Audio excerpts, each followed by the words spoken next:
باللہ من الشیطان الرجیم بسم اللہ الرحمن الرحیم نحمدہ ونصلی علی رسولہ الکریم اما بعد فاعوذ باللہ من الشیطان الرجیم بسم اللہ الرحمن الرحیم الحمدللہ اللہ تعالیٰ کے نام سے ابتدا کرتے ہیں اور سرکار دو عالم صلی اللہ علیہ وآلہ وسلم کے نالین پاک کا تصدق ہے۔ الحمدللہ ہم آن لائن کلاسز میں تقریباً چوتھی یا پانچویں کلاس ہے، تو ہم نے ابھی تک پڑھا ہے کہ اسم، جتنی بھی بحث ہم نے آج تک کی ہے وہ اسم کے متعلق ہی کی ہے، کہ ہم نے اسم کی تقسیم کی ہے عدد کے اعتبار سے، اسم کی تقسیم کی ہے جنس کے اعتبار سے، ہم نے پڑھا ہے اسم کو تعریف اور تنکیر کے اعتبار سے، پھر عدد کے اعتبار سے ہم نے اسم کی 3 قسمیں پڑھی، واحد، تثنیہ اور جمع، پھر جنس کے اعتبار سے ہم نے اسم کی 2 قسمیں پڑھی، مذکر اور مؤنث، پھر ہم نے مؤنث کی اقسام پڑھی، حقیقی، لفظی، قیاسی، سماعی، پھر تعریف اور تنکیر کے اعتبار سے ہم نے اسم کی تقسیم پڑھی کہ اسم 2 قسم کا ہوتا ہے، معرفہ اور نکرہ، معرفہ جو خاص اسم پر دلالت کرے اور نکرہ جو عام اسم پر دلالت کرے۔ آج ہم فعل کو شروع کر رہے ہیں، فعل کہ فعل کیا ہوتا ہے۔ میں نے شروع اگر پچھلے لیکچرز میں جائیں گے تو ہم نے جو ایک میپ دیا ہے، آج بھی میں نے میپ دیا ہے، آپ سب کے پاس میپ ہے، مشتاق کو میں نے میپ فارورڈ کیا تھا، CR کو کہ سب کو دے دیں، وہ میں نے میپ فعل کا میپ آپ کو سینڈ کیا ہوا ہے۔ شروع میں ہم نے یہ پڑھا تھا کہ لفظ کیا ہے، پھر لفظ کی 2 قسمیں پڑھی، با معنی اور بے معنی۔ با معنی لفظ کو موضوع کہتے ہیں، بے معنی لفظ کو مہمل کہتے ہیں۔ پھر با معنی لفظ کی 2 قسمیں بنائی ہم نے، ایک مفرد اور ایک مرکب۔ پھر مفرد کی 3 قسمیں پڑھی ہم نے کہ مفرد کی 3 قسمیں ہیں، اسم، فعل اور حرف۔ پھر مرکب کی ہم نے 2 قسمیں پڑھی، ایک مفید اور ایک غیر مفید۔ پھر مفید کی ہم نے 2 قسمیں پڑھی کہ مفید کو جملہ بھی کہتے ہیں اور مفید کو کلام بھی کہتے ہیں۔ پھر مفید کو ہم 2 قسموں میں تقسیم کیا، جملہ خبریہ اور جملہ انشائیہ۔ پھر جملہ خبریہ کی 2 قسمیں ہوئیں، جملہ اسمیہ اور جملہ فعلیہ۔ انشائیہ کی ہم نے 10 قسمیں پڑھی۔ اس کے بعد مرکب غیر مفید پر آ گئے کہ مرکب غیر مفید کی 2 قسمیں ہیں، مرکب توصیفی اور مرکب اضافی۔ مرکب توصیفی اور مرکب اضافی۔ پھر ہم اسم پر آ گئے۔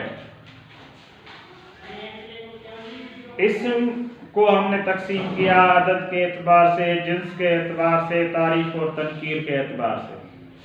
پھر ہم نے عدد کے اعتبار سے اسم کی 3 قسمیں پڑھی، واحد، تثنیہ اور جمع۔ واحد سے تثنیہ کیسے ہوتا ہے، واحد سے جمع کیسے ہوتا ہے، مذکر کے اندر، مؤنث کے اندر ہم نے یہ پڑھا۔ اس کے بعد ہم نے جنس کے اعتبار سے اسم کی تقسیم پڑھی کہ جنس کے اعتبار سے اسم کی 2 قسمیں ہیں، ایک مذکر اور ایک مؤنث۔ پھر ہم نے یہ پڑھا کہ مؤنث کی کتنی قسمیں ہیں، مؤنث حقیقی، مؤنث لفظی، مؤنث قیاسی، مؤنث سماعی۔ اس کے بعد تعریف اور تنکیر پڑھا کہ اسم کی 2 قسمیں ہیں، ایک معرفہ اور ایک نکرہ۔ معرفہ خاص اسم کو کہتے ہیں اور نکرہ عام اسم کو کہتے ہیں۔ آج جو ہم چل رہے ہیں وہ فعل کے اوپر چل رہے ہیں۔ آج ہم فعل کو پڑھیں گے کہ فعل کیا ہے۔ ہم نے فعل کی ڈیفینیشن تو پہلے پڑھی ہوئی ہے۔ اسم وہ ہے جو بامعنی ہو، اپنی معنی پر دلالت کرے اور تینوں زمانوں میں سے کوئی زمانہ اس کے اندر نہ پایا جائے۔ ایک شخص ہے جس کا نام ہے شیطان، یہ ہماری کلاس کا میرے خیال میں نہیں ہے، مشتاق ایک شخص ہے جو نالو لکھلا شیطان، مجھے خیال ہے ہاں کدی داخل ہی کون داخل اس بس مشتاق نقشو سبنی کے فارورڈ کہوا گروپ تے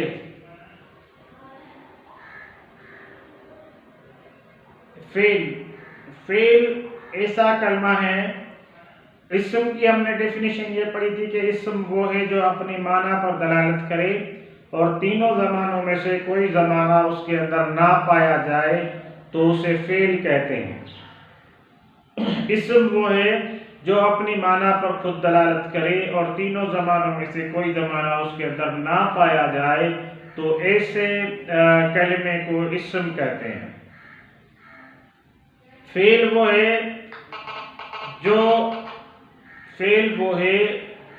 جو اپنی معنی پر خود دلالت کرے اور تینوں زمانوں میں سے کوئی زمانہ اس کے اندر پایا جائے تو اسے فعل کہتے ہیں۔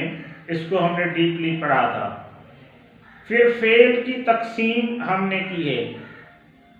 فعل کی تقسیم ہوتی ہے فاعل کے اعتبار سے، مفعول کے اعتبار سے اور مثبت و منفی کے اعتبار سے۔ آپ نے انگلش کے اندر ایکٹیو وائس، پیسو وائس پڑھا ہے اور پھر ایسے جملے بھی پڑھے ہیں جس کو سینٹنس بھی کہتے ہیں اور جس کو فریز بھی کہتے ہیں۔ اور مثبت اور منفی ہم نے انگلش کے اندر پازیٹیو اور نیگیٹو سینٹنس پڑھے ہیں۔ تو اس اعتبار سے فعل کی تقسیم ہم ابھی پڑھ رہے ہیں کہ فعل کی تقسیم جو ہے فاعل کے اعتبار سے، مفعول کے اعتبار سے، مثبت و منفی کے اعتبار سے، ہاکاری اور ناکاری کے اعتبار سے، پازیٹیو اور نیگیٹو کے اعتبار سے۔ تو اس کو تھوڑا سا ہم پڑھ رہے ہیں۔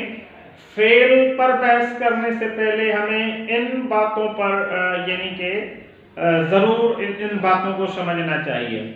فعل کا بحث جو آگے چلے گا کہ فعل 3 قسم کا ہوتا ہے، ماضی، مضارع اور فعل امر۔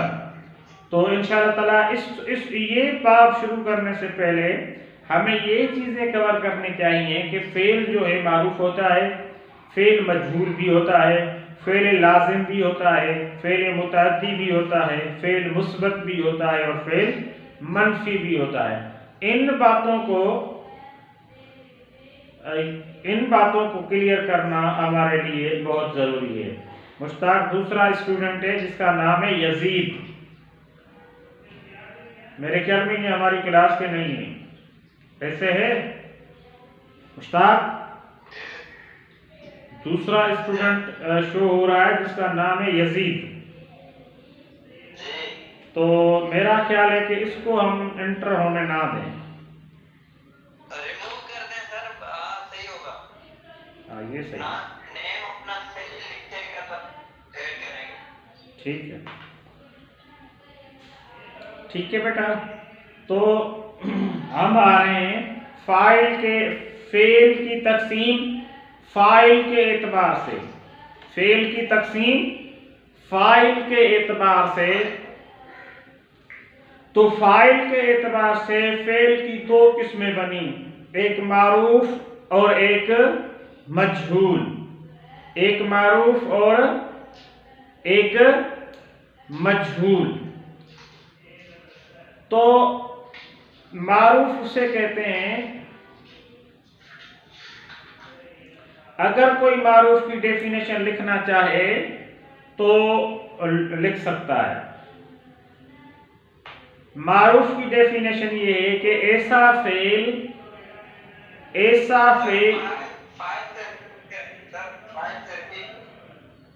ہاں کر رہا ہوں۔ فاعل کے اعتبار سے فعل کی 2 قسمیں ہیں۔ فاعل کی نسبت کے اعتبار سے فعل کی 2 قسمیں ہیں، فعل معروف اور فعل مجہول۔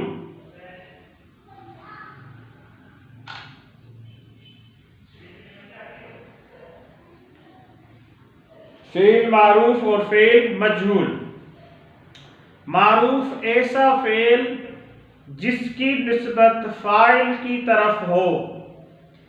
لکھنا چاہیں تو لکھیں، فعل معروف ایسا فعل جس کی نسبت فاعل کی طرف ہو تو ایسے فعل کو فعل معروف کہتے ہیں۔ ایسا فعل جس کی نسبت فاعل کی طرف ہو تو ایسے فعل کو فعل معروف کہتے ہیں.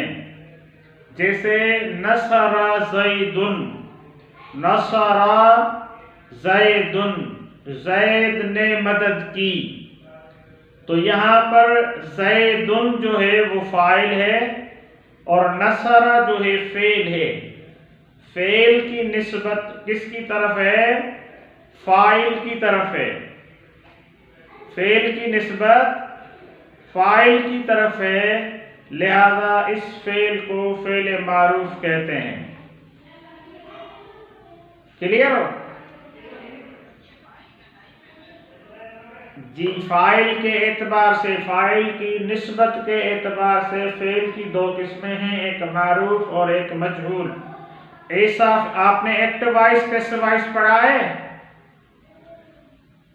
انگلش کے اندر ایکٹیو وائس اور پیسو وائس. اس معروف کو ایکٹیو کہتے ہیں اور مجہول کو پیسو کہتے ہیں انگلش میں. یہ سمجھ لیں بڑا. ایسا فعل جس کی نسبت فاعل کی طرف ہو تو ایسے فعل کو فعل معروف کہتے ہیں، اور ایسا فعل جس کی نسبت مفعول کی طرف ہو تو ایسے فعل کو فعل مجہول کہتے ہیں. ایسا فعل جس کی نسبت فاعل کی طرف ہو تو ایسے فعل کو فعل معروف کہتے ہیں. ایسا فعل جس کی نسبت مفعول کی طرف ہو تو ایسے فعل کو فعل مجہول کہتے ہیں. مثال کے طور پر نصر زیدن، نصر زیدن،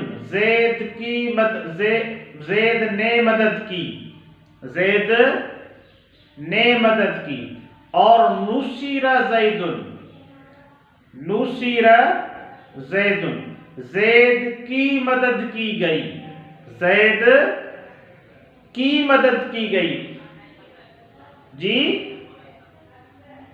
نصر زیدن، جی بتا رہا ہوں بیٹا، نصر زیدن اس کا مقصد یہ ہو گیا کہ زید نے مدد کی.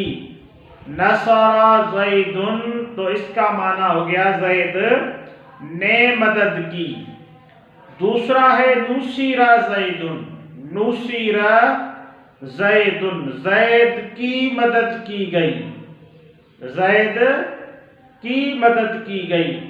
تو نصر جو ہے یہ فعل معروف ہو گیا اور نصر جو ہے یہ فعل مجہول ہو گیا. ضرب زیدن، زید نے مارا، ضرب زیدن، زید نے مارا. ضرب زیدن، زید مارا گیا، زید مارا گیا. تو ضرب فعل معروف ہو گیا اور ضرب فعل مجہول ہو گیا. تو معروف ایسے فعل کو کہتے ہیں جس کی نسبت فاعل کی طرف ہو، اور مجہول ایسے فعل کو کہتے ہیں جس کی نسبت مفعول کی طرف ہو. تو فعل کی نسبت فاعل کی طرف ہو تو ایسے فعل کو فعل معروف کہتے ہیں، اور فعل کی نسبت مفعول کی طرف ہو تو ایسے فعل کو فعل مجہول کہتے ہیں. بات پلے پڑی؟ ایسا فعل جس کی نسبت فاعل کی طرف ہو تو اسے فعل معروف کہتے ہیں، اور ایسا فعل جس کی نسبت مفعول کی طرف ہو تو ایسے فعل کو فعل مجہول کہتے ہیں. جیسے نصر زیدن، زید نے مدد کی، نصر زیدن، زید کی مدد کی گئی. ضرب زیدن، زید نے مارا، ضرب زیدن، زید مارا گیا. تو جس فعل کی نسبت فاعل کی طرف ہے اسے فعل معروف کہتے ہیں، اور جس فعل کی نسبت مفعول کی طرف ہے تو اسے فعل مجہول کہتے ہیں. کلیئر ہے بھائی؟ آگے چلیں. مفعول کی ضرورت کے اعتبار سے فعل کی تقسیم. مفعول کی ضرورت کے اعتبار سے فعل کی تقسیم، مفعول کی ضرورت کے اعتبار سے فعل دو قسم کا ہوتا ہے، ایک فعل لازم اور دوسرا فعل متعدی، ایک فعل لازم اور دوسرا فعل متعدی۔ کبھی کبھی جملہ فاعل پر ختم ہو جاتا ہے، مفعول کی ضرورت نہیں پڑتی، اور کبھی کبھی جملے میں مفعول کی بھی ضرورت پڑتی ہے۔ کبھی کبھی جملہ جو ہے فاعل پر ختم ہو جاتا ہے، جیسے ہم کہیں زید آیا، مشتاق نے لکھا، مشتاق نے کھایا، ایسی چیزیں کبھی کبھی جملہ جو ہے وہ فاعل پر ہی ختم ہو جاتا ہے، اور کبھی کبھی جملہ فاعل کے علاوہ مفعول پر، یعنی فاعل کے علاوہ جملے میں مفعول کی بھی ضرورت ہوتی ہے۔ جیسے میں نے کہا کہ ہم نے کہا کہ زید آیا، تو یہ جملہ فاعل پر ہی ختم ہو گیا۔ اگر کہیں زید نے مارا تو جملہ فاعل پر ختم ہو گیا، لیکن ہمیں اس ذات کی ضرورت پڑے کہ زید نے کس کو مارا، تو ہمیں وہاں پر مفعول کی ضرورت پڑے گی۔ زید نے عمر کو مارا، زید نے عمر کو مارا، زید نے عمر کی مدد کی۔ تو کچھ جملے ایسے ہوتے ہیں جو صرف فاعل پر پورے ہو جاتے ہیں، اور کچھ جملے ایسے ہوتے ہیں ان کو مفعول کی بھی ضرورت پڑتی ہے۔ تو جہاں پر جو جملہ فاعل پر ختم ہو جائے اور اسے مفعول کی ضرورت نہ ہو، تو ایسے فعل کو، اس جملے میں جو فعل استعمال ہوگا اس فعل کو فعل لازم کہتے ہیں۔ بات سمجھ میں آئی؟ یعنی جس جملے میں فعل کے ساتھ فاعل واقع ہو، مفعول کی ضرورت نہ ہو، تو ایسے فعل کو فعل لازم کہتے ہیں، اور جس جملے میں فعل کے ساتھ فاعل اور مفعول دونوں کی ضرورت ہو، یعنی مفعول بہ کی بھی ضرورت ہو، تو ایسے فعل کو فعل متعدی کہتے ہیں۔ جیسے میں نے کہا زید آیا، جاء زید، زید آیا۔ اب یہاں پر مفعول کی ضرورت نہیں ہے، کیونکہ بس آنے کا کام زید کا تھا، زید آیا، زید نے مدد کی۔ اب زید نے کس کی مدد کی؟ تو اب کہیں گے نصر زید خالدا، نصر زید خالدا۔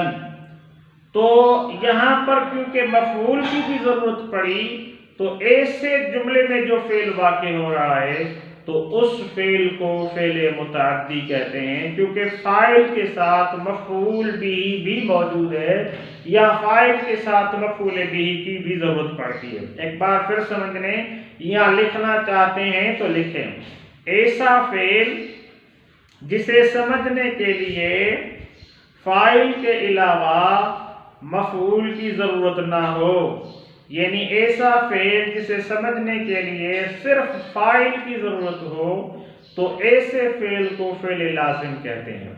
اور فعل متعدی ایسا فعل جس کا سمجھنا مفعول پر موقوف ہو، یعنی اس جملے کے اندر فاعل کے ساتھ مفعول کی بھی ضرورت ہو، تو ایسے جملے کو یا ایسے فعل کو فعل متعدی کہتے ہیں۔ جیسے ہم نے مثال دیا کہ ہم نے کہا کہ جاء زید، زید آیا، یہاں پر ہمیں مفعول کی ضرورت نہیں ہے۔ اور نصر زید خالدا، زید نے خالد کی مدد کی، زید نے خالد کی مدد کی، تو ایسے فعل کو فعل متعدی کہتے ہیں۔ ہم نے پڑھا کہ فعل کی تقسیم فاعل کے اعتبار سے اور مفعول کی ضرورت کے اعتبار سے۔ فاعل کے اعتبار سے جو ہم نے تقسیم کی وہ دو قسموں پر مشتمل ہے، ایک معروف اور ایک مجہول۔ معروف ایسا فعل جس کی نسبت فاعل کی طرف ہو، اور مجہول ایسا فعل جس کی نسبت مفعول کی طرف ہو، اور مفعول کی ضرورت کے اعتبار سے فعل کی دو قسمیں ہوئیں، ایک لازم اور ایک متعدی۔ لازم ایسا فعل ہے جو فاعل پر موقوف ہو، وہاں پر مفعول کی ضرورت نہ ہو، وہ جملہ فاعل پر ہی موقوف ہو، جیسے مثال دیا کہ زید آیا، جاء زید، تو ایسے اب جو جاء ہے یہاں پر یہ فعل لازم ہے۔ اور متعدی ایسا فعل جس کو سمجھنے کے لیے فاعل کے ساتھ ساتھ مفعول بہ کی بھی ضرورت ہو، تو ایسے فعل کو فعل متعدی کہتے ہیں، جیسے نصر زید خالدا، زید نے خالد کی مدد کی، تو نصر فعل ہے، زیدن جو ہے فاعل ہے، اور خالدن جو ہے وہ مفعول ہے۔ ہم نے پچھلی کلاسوں میں آپ لوگوں کو یہ سمجھایا تھا کہ فاعل ہمیشہ پیش والا ہوتا ہے، فاعل ہمیشہ پیش والا ہوتا ہے، اور مفعول ہمیشہ زبر والا ہوتا ہے، مفعول ہمیشہ زبر والا ہوتا ہے، جبکہ مضاف الیہ، اس دن مشتاق نے مجھ سے یہ سوال کیا تھا کہ یہ سر مجرور کیا ہے؟ مضاف الیہ ہمیشہ مجرور ہوتا ہے، یعنی وہ ہمیشہ زیر والا ہوتا ہے۔ مضاف کبھی زبر والا، کبھی زیر والا، کبھی پیش والا ہوتا ہے، اور مضاف الیہ ہمیشہ زیر والا ہوتا ہے۔ فاعل ہمیشہ پیش والا ہوتا ہے، مفعول ہمیشہ زبر والا ہوتا ہے، اور مضاف الیہ ہمیشہ مجرور ہوتا ہے۔